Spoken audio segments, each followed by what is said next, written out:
This is my review of My Hero Academia, Chapter 221, A Memento from All for One. So, can we just finally say it's been confirmed that All for One's doctor was Deku's doctor?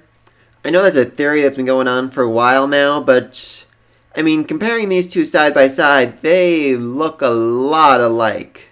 And they also look like Dr. Robotnik, but regardless of that, they look a lot alike. I mean, their appearances look too identical to be just a coincidence to me, which just raises so many questions about what his role was as a childhood doctor. Could it be that Deku in fact did have a quirk? He was born with a super powerful quirk, but it was just stolen from him before it really materialized? I mean, what would that mean for the series moving forward? I theorized a while back that Deku might end up losing One for All once its role is finished, once he finally defeats All for One and moves on. But if that's the case, what if he gets his original quirk back? It might not be as glamorous as One for All, but if it was powerful enough for All for One to want to steal it, then there's a good chance it could still be powerful enough for him to continue on his life as a hero. I'm not sure how that'd work. Maybe once All for One dies, all the quirks he stole will return to the original owners, or something will happen. But if this is in fact Deku's doctor, there's no way that's just a coincidence. There's no way, oh, he was just a regular ordinary doctor who became a supervillain. There has to be a reason why he was Deku's doctor, and I am just so curious about what that reason could be. Alright, anyway, besides the fact that it's almost certainly Deku's doctor confirmed, let's talk about Gigantomachia. Yes, that is actually his name. And despite what I said before, he in fact does not have multiple quirks. He is just that overwhelmingly strong and full of stamina that he was able to be All for One's bodyguard with just his natural God-given abilities. Which is actually more terrifying. It certainly makes sense why they wouldn't give him more quirks, because as it is, he can barely control his own strength. If they gave him other complex abilities, he'd get confused and end up just hurting himself or All for One by accident. Anyway, so the story of Gigantomachia is basically, he was All for One's bodyguard, and then after All for One was injured a few years back, he probably blames himself for that, he sent him to live in the woods so he could be there, so he'd still be free after All for One got captured in order to go and help the next generation of villains to carry out his plans. But now he's super upset because Shigaraki isn't worthy, he isn't strong, he isn't the same as All for One. He is nowhere near the skill, the strength, the power, the charisma that All for One had, and he's just really upset about that. He wants him to prove himself worthy, but he just cannot do it. Thankfully, a voice recording of All for One manages to calm him down quite a bit. But then the doctor does something quite weird. He uses the teleportation quirk to bring everyone to him, which, unless I'm really wrong, was All for One's quirk. That was something he had. And yet the doctor manages to do it on his own, which to me confirms the theory a lot of people have been speculating for a while, that All for One found a way to not only to steal quirks, but to copy them as well. It's possible he did this with help of the evil kid from Class B. That'd certainly be interesting, though I think very obvious. It turns out he's actually a supervillain in hiding. But this does mean that the Nomu are even more deadly and powerful now. If they can basically just keep copying quirks from one person to another, then the Nomu can just basically have all the quirks. Not just the ones that have been stolen, but just anyone they pass in the street, they can just basically borrow or copy his quirk and then pass it into the Nomu. I think it'd be actually really cool if, like, one of the final bosses is the Nomu, who are just basically copies of Class A and Class B, having like mixtures of their quirks, and they have to team up to stop themselves and overcome their own limits. That's really be an interesting counter, and one that could really lead them to surpassing their limits.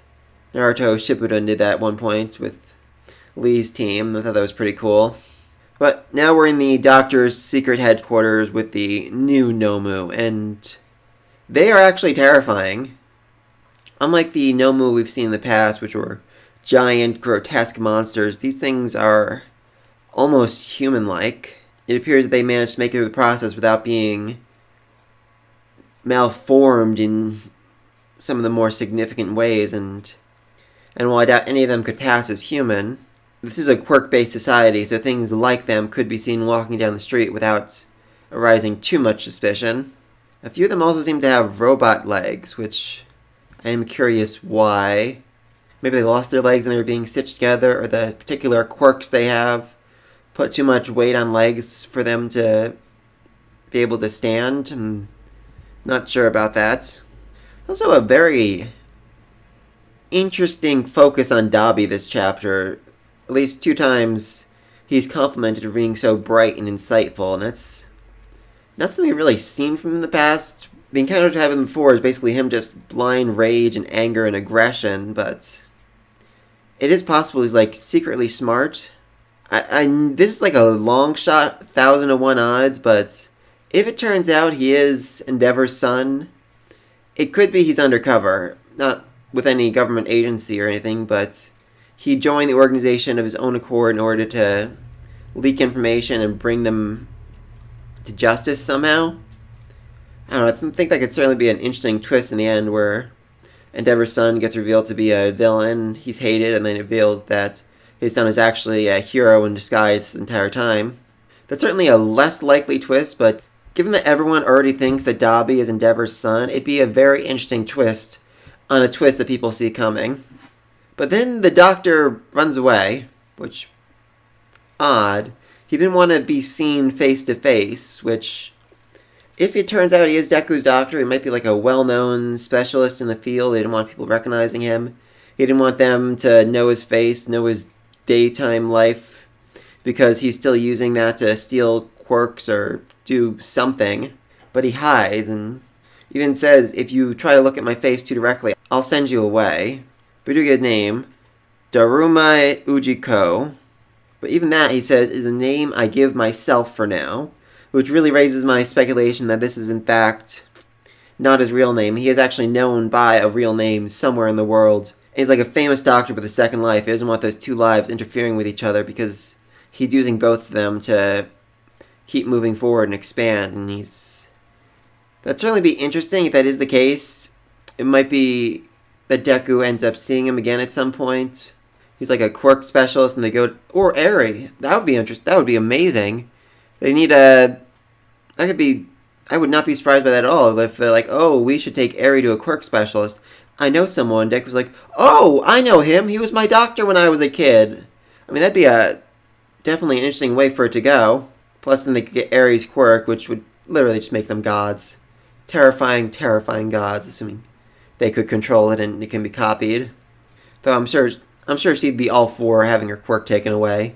Honestly, she's too terrified of it right now to ever use it. It basically ends with the Doctor telling Shigariki that he needs to prove himself not only to Machio, but to the Doctor in order to be worthy of their help. Be worthy of the Nomu and everything he's worked towards. It's certainly interesting. I always expected All For One would break himself out of prison and go back to leading his organization, but that doesn't seem to be the path he wants to take right now.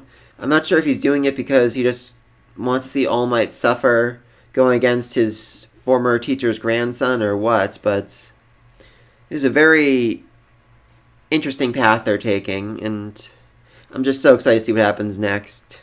I mean, next week is probably going to be some kind of test where he has to prove himself to the Doctor, maybe by defeating one of the Nomu or killing all of his teammates or something.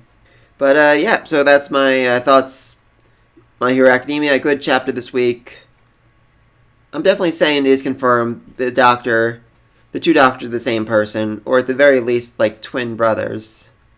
I mean, there's definitely some kind of relationship between the 2, and it just seems very obvious at this point. Alright, so be sure to like and subscribe. Leave a comment down below. And until next week,